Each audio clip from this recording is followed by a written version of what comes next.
Assalamualaikum warahmatullahi wabarakatuh. Di video kali ini aku mau ajak kamu untuk mempelajari materi.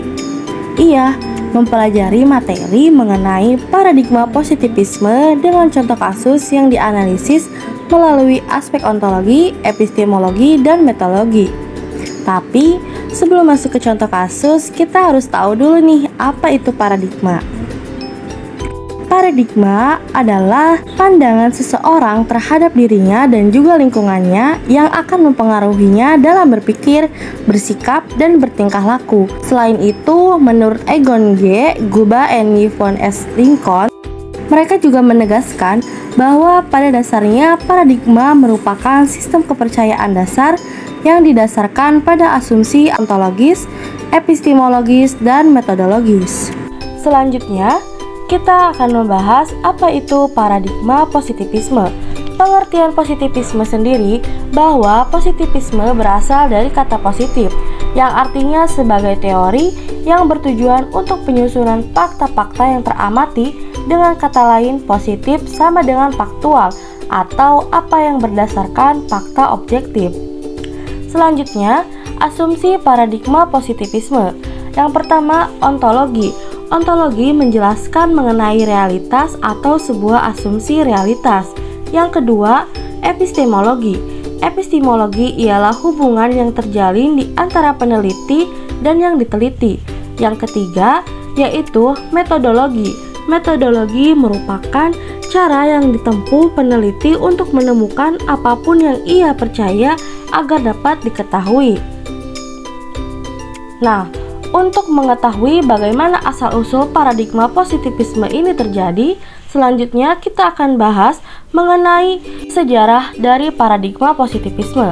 Kemunculan aliran positivisme dalam ranah ilmu pengetahuan sosial erat kaitannya dengan tokoh filsuf sekaligus sosiologi Prancis, yaitu Henry Saint-Simon tahun 1760 sampai 1825 dan kemudian dikembangkan oleh muridnya yang bernama Auguste Comte pada tahun 1798 sampai 1857. Dan dalam paradigma positivisme ini terdapat 3 jenis positivisme, yaitu positivisme sosial, positivisme logis, dan positivisme evolusioner.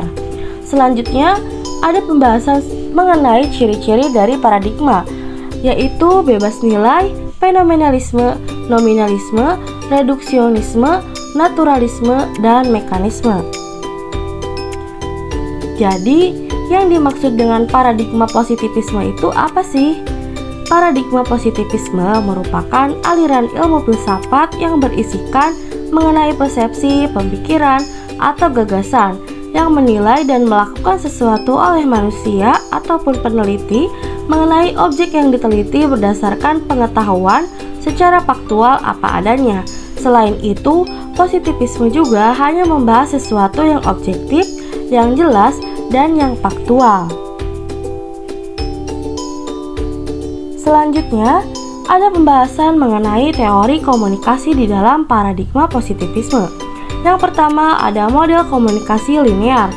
Pada model komunikasi ini, fokus efeknya hanya tentang ada atau tidaknya efek dari pesan yang disampaikan, sedangkan bagaimana kesan dan perasaan penerima pesan tidak menjadi fokus utamanya. Berikutnya ada model jarum suntik.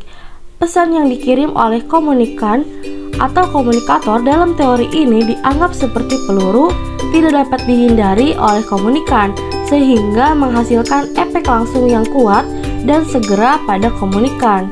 Yang mana pada model komunikasi ini berasumsi bahwa komunikan dianggap pasif atau tidak tahu apa-apa. Berikutnya, kita masuk ke pembahasan mengenai pendekatan paradigma positivisme dalam penelitian kuantitatif.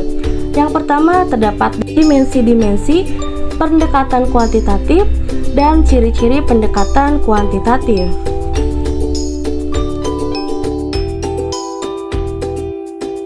Selanjutnya, alasan mengambil penelitian. Sebagai contoh kasus penelitian dengan menggunakan paradigma positivisme ini, saya mengambil studi kasus melalui jurnal komunikasi pemasaran yang berjudul pengaruh media sosial Instagram @japco.id terhadap brand equity JapClinic. Dan penelitian ini juga termasuk ke dalam paradigma positivisme, karena di dalamnya mencakup aspek paradigma positivisme seperti aspek ontologi, epistemologi, dan metodologi. Pada aspek pertama yaitu aspek ontologi. Secara ontologi, dalam jurnal ini membahas mengenai pengaruh media sosial Instagram @japco.id terhadap brand equity JapClinic, yang objek penelitiannya yaitu pengaruh media sosial Instagram @japco.id terhadap brand equity JapClinic, dengan subjek penelitian followers akun media sosial akun Japco.id dan yang pernah melakukan treatment di JapClinic. Latar belakang peneliti untuk melakukan penelitian ini pada awalnya melihat dari perkembangan teknologi internet dalam kehidupan sehari-hari. Banyak sekali perusahaan yang memanfaatkan penggunaan internet dan media sosial sebagai alat komunikasi pemasarannya. Salah satunya perusahaan Jap ini. Media sosial yang digunakan Jap terdiri dari Facebook, Twitter, dan Instagram. Sesuai dengan pengamatan yang penulis lakukan pada akun Instagram Japco.id, terus membuat perubahan yang positif terhadap konten-konten yang diunggah pada media sosial. Di tahun 2016, Jap meraih penghargaan Top Brand Award. Dengan terpilihnya Jap dalam Top Brand Award ini membuktikan Jap berhasil mengkomunikasikan nilai serta brand equity yang tinggi di mata konsumen. Maka dari itu, berdasarkan latar belakang, peneliti merumuskan masalah penelitian sebagai berikut. Seberapa besar pengaruh media sosial Instagram Japco.id terhadap brand equity JapClinic? Berikutnya, aspek epistemologi. Secara epistemologi, sifat hubungan yang terjalin di antara peneliti dan yang diteliti terjadi secara objektif, yakni tanpa adanya interaksi langsung antara peneliti dan yang diteliti.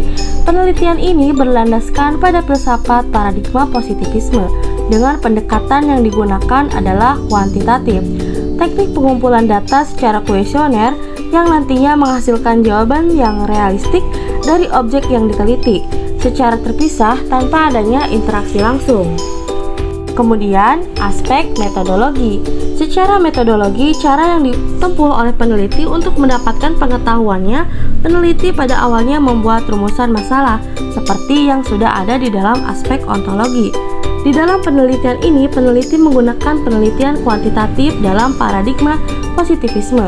Yang pertama, teknik pengumpulan data, yaitu teknik pengumpulan data melalui kuesioner dan studi kepustakaan. Pengumpulan data dalam bentuk kuesioner yang disebar secara online melalui direct message kepada followers akun Instagram @japco.id dengan sampel yang digunakan berjumlah 100 responden. Sedangkan pengumpulan data melalui studi kepustakaan dilakukan dengan mempelajari majalah, buku, literatur, jurnal, atau penelitian terdahulu. Kemudian, variabel penelitian. Variabel dalam penelitian ini adalah variabel bebas dan tidak bebas. Variabel bebasnya media sosial dan variabel tidak bebasnya brand equity. Kemudian ada hipotesis penelitian. Hipotesis penelitian H0, media sosial Instagram tidak berpengaruh signifikan terhadap brand equity JapClinic. Dan H, alternatif media sosial Instagram berpengaruh signifikan terhadap brand equity JapClinic. Yang kemudian ada uji validitas.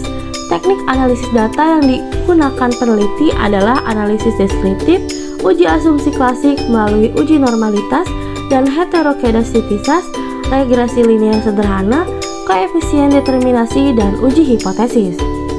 Selanjutnya, berdasarkan hasil analisis data dan penelitian yang telah dilakukan pada followers akun media sosial Instagram @japco.id dan yang pernah melakukan treatment di JapClinic mengenai media sosial terhadap brand equity, maka kesimpulannya bahwa media sosial Instagram @japco.id berpengaruh signifikan terhadap brand equity JapClinic. Dan inilah daftar pustaka yang menjadi sumber referensi. Video ini dibuat untuk memenuhi tugas akhir mata kuliah Filsafat Komunikasi dengan dosen pengampu Ibu Weni Adityasni Arindawati SIP MA. Sekian pemaparan mengenai filsafat komunikasi. Semoga pembahasan melalui video ini bisa bermanfaat bagi kita semua ya. Terima kasih. Wassalamualaikum warahmatullahi wabarakatuh.